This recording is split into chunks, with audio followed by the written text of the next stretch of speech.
Et avant cela, on passe au focus. On reparle de la situation à Haïti. Après le passage de l'ouragan Matthew, le secrétaire général de l'ONU va se rendre sur place ce samedi.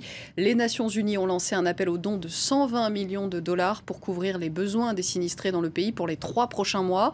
Des besoins énormes en vivres, en eau potable, en médicaments. Le choléra se propage et une famine s'annonce qui pourrait durer plusieurs mois. Reportage de nos envoyés spéciaux Manon Hurtel, Pauline Louvet et Sophie Pritchardny.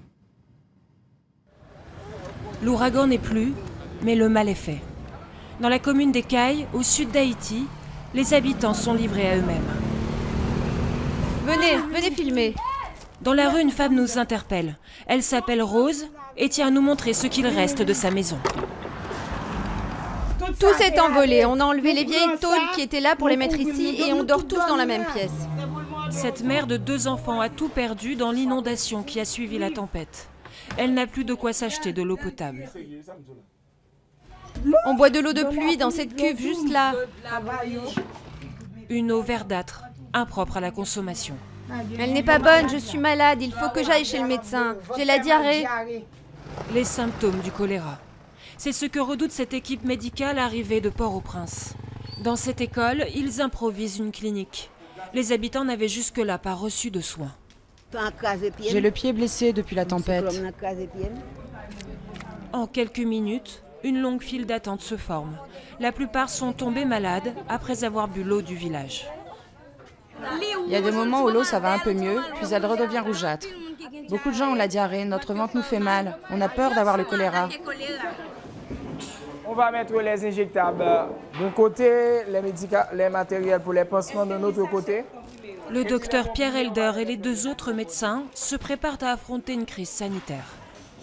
Même si l'eau n'est pas propre et les gens qui ont vraiment soif, ils consomment n'importe quoi pour apaiser leur soif. Derrière les grilles, la population est à bout.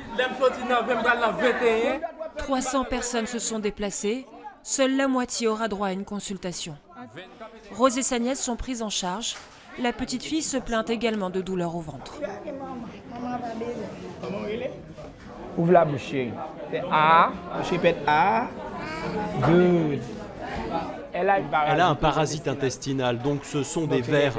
L'eau vient encore en ligne de compte. Encore qui vient en ligne de compte. Par chance, cet enfant n'a pas le choléra, mais il est urgent que la famille change ses habitudes. Surtout emmenez-la à l'hôpital, car il y a un risque que ça s'aggrave. Et à l'avenir, buvez uniquement de l'eau traitée. Si elle n'est pas traitée, c'est très dangereux. Malgré leurs efforts, les médecins ne sont guère optimistes. Une épidémie est à craindre dans tout le pays. On n'a même plus de toilettes, elles se sont effondrées. Les gens font leur sel n'importe où, donc ça va contaminer l'eau, mais aussi la nourriture que les gens mangent dans la zone. Donc on est obligé de faire de l'éducation, de la sensibilisation. Dans cette région, l'ouragan a semé la maladie et emporté avec lui une grande partie des récoltes. La famine risque de s'abattre sur l'île tout entière. À quelques jours de la moisson, ces paysans ont perdu l'entier fruit de leur labeur. Comment on va faire pour vivre? Combien de temps il nous reste à vivre? Le plus préoccupant, ce sont les plantations de bananes. Elles constituent l'alimentation de base des Haïtiens. Il n'en reste plus rien. Tous nos plants de bananes ont été écrasés. On n'a plus de quoi vivre. Nous sommes sans espoir. Ça me fait vraiment de la peine de voir ça, parce que je ne peux plus nourrir ma famille et assurer à mes enfants un avenir. Conséquence immédiate, tout le pays est touché par l'inflation. Hier, je suis allée au marché. Les prix ont été multipliés par 5 en 2 semaines. Je n'ai rien pu acheter. Oyama Michel est agronome. Avec une ONG, il tente d'aider les paysans. Il faut irriguer, mais doucement, parce que si vous arrosez comme vous le faites d'habitude, la terre sera noyée. Selon lui, il faut ressemer rapidement, même si les terres sont encore inondées. Levez la main, ceux qui ont perdu des plantations. Ok. Donc tout le monde. La saison sèche débute dans 3 mois, alors il y a urgence. Ce qu'on produit ici alimente toute l'île, donc ça va causer un problème national. Il faut qu'on commence maintenant, avant la période sèche, sinon on court à la catastrophe. Ces nouvelles plantations ne produiront de la nourriture qu'en fin d'année. En attendant, les habitants ne peuvent compter que sur l'aide internationale. 60 militaires, 93 tonnes de matériel, la France déploie ses troupes dans le sud du pays. Cette mission est pour le moment à durée indéterminée. Et nous sommes en direct avec Émilie Bernard depuis Port-au-Prince. Vous êtes directrice de l'ONG Acted pour Haïti. Là, en ce moment, vous êtes dans la phase d'action d'urgence. En quoi consiste votre action pour l'instant ? Eh bien, écoutez, nous avons terminé la phase de diagnostic et de premier assessment. Et donc, très clairement, aujourd'hui, on est en train de préparer toutes les interventions d'urgence. Donc, nous sommes en train de nous mettre sur pied au niveau logistique et ressources humaines pour pouvoir assurer le plus rapidement possible les premières interventions. En quoi consistent ces interventions ? De quoi s'agit-il ? Est-ce que c'est uniquement de la distribution d'eau, de nourriture, de médicaments ? Dans la première phase, vraiment les premiers jours, en effet, ça va être principalement de la distribution et de la mise à disposition. Donc nous sommes en train de mettre sur pied des unités de traitement de l'eau pour que les gens puissent avoir accès à de l'eau potable.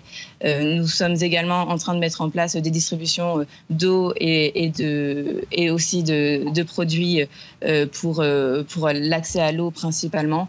Et également toutes les interventions d'urgence pour le choléra qui elles, sont quotidiennes et sans arrêt. Et il y a une vraie urgence vitale, hein. Des gens peuvent encore mourir des conséquences de cet ouragan. Oui, bien sûr. Là, nous sommes vraiment dans une période de première urgence. Donc, si nous ne donnons pas un accès à l'eau et à la nourriture, bien sûr, il y a un risque de perte humaine. Vous parliez tout à l'heure de diagnostic. Justement, quel est votre diagnostic sur l'état du pays ? On le sait, le sud est principalement touché ? Oui, principalement touché, en effet. Le sud et la Grande-Anse, donc en fait, qui sont la région de la pointe sud-ouest de l'île d'Haïti, ont été la zone la plus touchée. On estime qu'il y a 100% de la population affectée et 70% sur les deux départements réunis de population dont les besoins humanitaires sont immédiats. Après, il y a d'autres régions du pays qui ont été également atteintes, notamment dans le nord-ouest de l'île ou le sud-est de l'île, mais nous avons des besoins immédiats qui sont un petit peu moins urgents, je dis bien, et surtout on va avoir besoin de grosses opérations de recouvrement, notamment sur le secteur agricole, afin de pouvoir assurer une sécurité alimentaire au moins sur le moyen terme. Quelles sont les principales difficultés que vous rencontrez pour commencer à agir ? Est-ce que pour le transport des vivres et des équipements, justement, l'état des routes pose problème ? Oui, bien sûr. Là, sur la zone du sud et de la Grande-Anse, et peut-être particulièrement de la Grande-Anse, nous avons des gros problèmes d'accessibilité. Les principaux axes commencent à être déblayés, mais nous n'arrivons toujours pas à atteindre les zones les plus reculées. Et donc, même les diagnostics n'ont pas pu être réalisés dans certaines zones. Donc, très clairement, la logistique est un énorme challenge. Nous travaillons donc avec les voies terrestres, mais également avec les voies maritimes et les voies aériennes pour pouvoir livrer le plus rapidement possible tous les vivres de première nécessité. Quand est-ce que vous passerez de la phase d'urgence à la phase de reconstruction ? Bon, écoutez, nous, en interne, on se donne un délai de 3 mois, qui est vraiment notre délai maximum pour pouvoir convenir avec nos partenaires de commencer à intervenir en simultané sur l'urgence et les actions de recouvrement et de restructuration. Haïti, on le sait, hein, depuis des années, a été constamment frappé par des catastrophes naturelles qui ont aggravé la situation économique, sociale déjà fragile du pays. Si la série noire s'arrête pour le pays, combien de temps, selon vous, il mettra à se reconstruire, à avoir une situation à peu près stable ? Écoutez, au regard des pertes agricoles, et il est encore un petit peu précoce pour donner des données sur lesquelles nous sommes vraiment sûrs, mais là, on peut estimer très facilement au moins une année entière de recouvrement. Vous parliez de sécurité alimentaire tout à l'heure. Une année de recouvrement, c'est-à-dire qu'aux prochaines récoltes, on peut espérer que les terres agricoles puissent nourrir correctement la population haïtienne ? Non, le calendrier agricole pour la fin de l'année et pour le début de l'année prochaine est, quoi qu'il arrive, compromis sur une très large partie du territoire.